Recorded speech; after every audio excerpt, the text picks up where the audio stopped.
Bago pa man mga sangkay maganap ang isang malaking sunog doon sa LA, California, taong 2023, naganap po ang pambihirang sunog mga sangkay na tumatak sa United States of America doon po sa Hawaii. At ang isa sa nakakagulat na istorya dito mga sangkay ay ang isang bahay na makikita po sa larawan na tumindig at hindi po nasunog mga sangkay kahit po may malaimpyernong sunog na naganap sa island na ito. Ano ang misteryo at milagrong nangyari sa tahanang ito?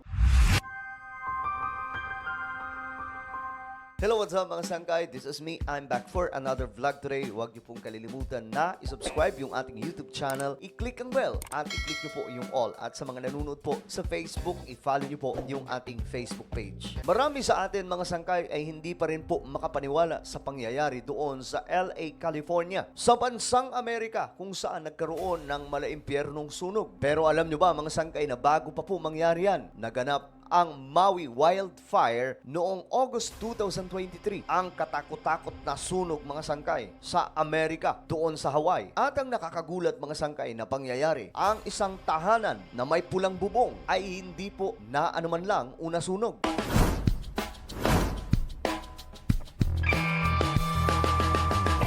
Lumalala po ng lumalala ngayon ang global warming. Buong mundo mga sangkay ay nakakaranas neto dahil daw po ito sa pagbabago ng klima at isa po sa pinupunto nila mga sangkay ay ang tumataas na temperatura. Ang init po ng panahon mga sangkay sa ating mundo ngayon ay palala na po ng palala. Kung kaya't ang resulta ay climate change. Mapapansin po natin mga sangkay ngayon ang mga kakaibang nangyayari sa iba't ibang panig ng ating mundo. Hindi lamang sa taong ito, hindi lamang noong 2024, kundi sa iba pang mga nakaraang taon, kapansin-pansin na po talaga na masyadong iba na po ang kaganapan sa ating mundo pagdating po sa mga disaster na nagaganap. Masyado pong klaro sa ating mga mata na ang mga kalamidad na nagaganap ngayon sa ating mundo ay kakaiba na po. Isa sa epekto mga sangkay ng climate change ay ang kusang pagkasunog ng mga kagubatan o kung tawagin, wildfire. Nangyayari mga sangkay ito sa tuwing tuyong-tuyo na po ang kapaligiran ng isang kagubatan at kapag nagkataon na sumobra na po ang init ng panahon, kusa po itong nagliliyab mga sangkay hanggang sa lalawak na po ang sunog. Ang masaklap po dito mga sangkay ay yung mga kagubatan na may mga malalapit na mga kabahayan kagaya po ng nangyari sa bansang Amerika nung nagkaroon po nito lamang ng sunog sa Los Angeles, California. Ang climate change daw po ang pinaka-driver ng lahat ng ito. Ito daw po ang nag-uugat mga sangkay kung bakit mayroon pong mga ganitong klaseng kaganapan ngayon sa ating mundo. Ang mga kagubatan ay kusa na pong nasusunog dahil po sa tumitinding init ng ating panahon na tila baga pinagpapraktisan po tayo sa paparating na Great Tribulation na nakasulat po sa Biblia kung saan magaganap po ang mga katakot-takot na mga kalamidad sa ating mundo dulot po ng galit ng ating Panginoon sa mga taong hindi sumasampalataya sa Kanya. Medyo malalim na usapin yan dahil ito po ay patungkol sa Bible prophecy. Subalit balikan po natin ang milagrosong pangyayari mga sangkay sa gitna po ng isang malaking sunog doon po sa Hawaii. Taong 2023, isa pong malaking balita ang gumulat sa buong mundo. Ito ay ang impormasyon mga sangkay na lumabas na ang isa sa payapa at napakagandang lugar doon sa Hawaii ay nagkaroon daw po ng wildfire at maraming mga kabahayan ang nasunog. Wala po halos nakaligtas mga sangkay sa wildfire na ito. Lahat halos ng mga establishmento, mga building, mga kabahayan ay natupok mga sangkay. Maging yung mga magagarang sasakyan ay hindi po nakaligtas sa pambihirang sunog doon sa Maui, Hawaii. Kaparehas sa kaparehas mga sangkay ang pangyayaring ito doon sa LA, California, kung saan makikita din po doon sa Hawaii ang napakalaking sunog na recorded po mismo mga sangkay ng media. Marami pong kumalat na mga larawan, mga video kung papaano naganap ang sunog doon sa Maui, Hawaii.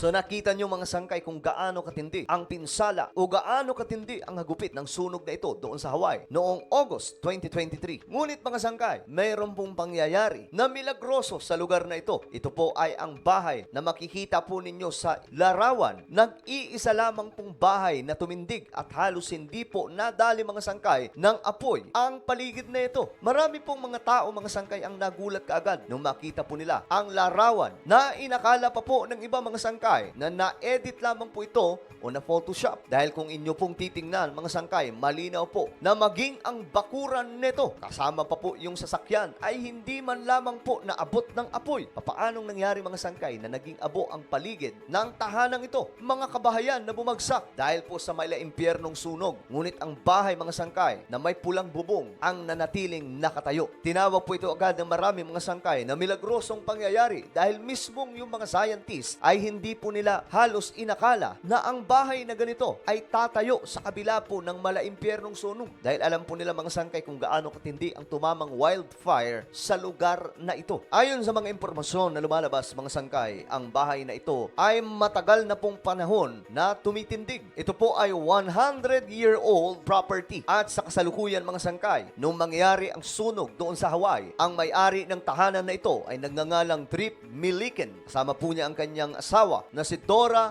Milliken. Na ayon po sa kanila, hindi po sila naging komportable nung malaman po nila sa balitaan na ang kanilang bahay ay tumindig. Nakarating po kasi sa kanila ang balita mga sangkay. Kitang-kita po kasi sa larawan sa nangyaring sunog mula po sa kabundukan papunta sa maraming mga kabahayan doon sa Hawaii. Tanging isang bahay lamang na ito ang tumindig at hindi po naano ng sunog. Kung titingnan po nating maigi mga sangkay, wala po talagang duda. Ang bahay na ito ay milagrosong nakaligtas. Pansinin nyo na lamang po mga sangkay, lahat ng bakuran ay nasunog. Pero sa kanila, ultimong bakuran mga sangkay ay hindi man lang nalagas. Hindi man lang naabot ng apoy. Kung ang buong paligid ay naging kulay abo, sa bahay naman na ito mga sangkay, kulay green pa rin po ang paligid ng tahanang ito. Ayon po sa may-ari ng tahanan na ito, he has friends who have lost homes in California in recent years, and when he's seen stories about other miracles houses left standing in the aftermath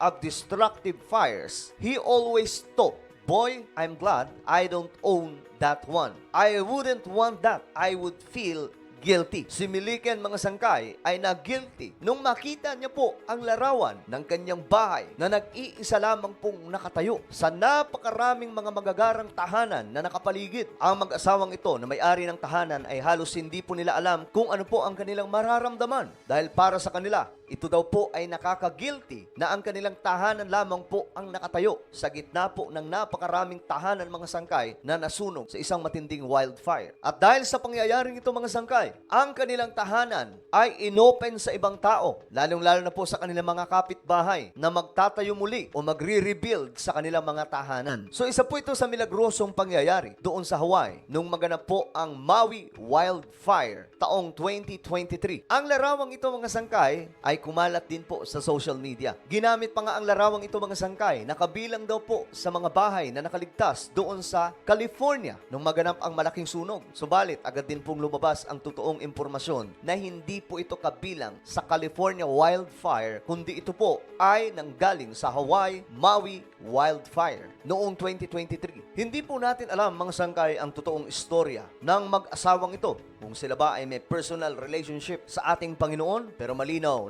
mga sangkay na ang bahay na ito ay talagang milagrosong nakaligtas. Hindi po ito basta-basta nakaligtas lamang mga sangkay nang walang anumang naging proteksyon dito. Dahil kung titingnan po natin ang larawan, halatang may kung anong nagprotekta sa tahanang ito, kung kaya't hindi po ito inabot ng sunog. Ayon po sa report mga sangkay, sa sunog na naganap doon sa Maui, Hawaii, umabot daw po ng 115 katao ang pumanaw at mayroon pong 388 na mga taong nawawala and at least 2,200 buildings, mostly mga kabahayan, have been lost. Ganito po katindi ang tumamang wildfire noong 2023 sa Maui, Hawaii. Hindi po natin alam ang buong istorya ng tahanang nakaligtas sa Maui, Hawaii wildfire. Kung ano ang mayroon sa dalawang mag-asawa na may-ari ng tahanang ito. kung mayroon ba silang personal relationship sa ating Diyos. Pero malinaw mga sangkay na ang pangyayari sa tahanang ito ay isa pong milagroso. Ito nga ba ay naproteksyonan ng ating Panginoong Diyos? Kung babasahin po natin ang Psalms 91 verse 9 hanggang 10, ang ating Panginoong Diyos daw ay nag-uutos sa mga anghel para proteksyonan ang kanyang mga anak. Ayon po sa salita ng Diyos, if you say, "The Lord is my refuge," and you make the Most High your dwelling, no harm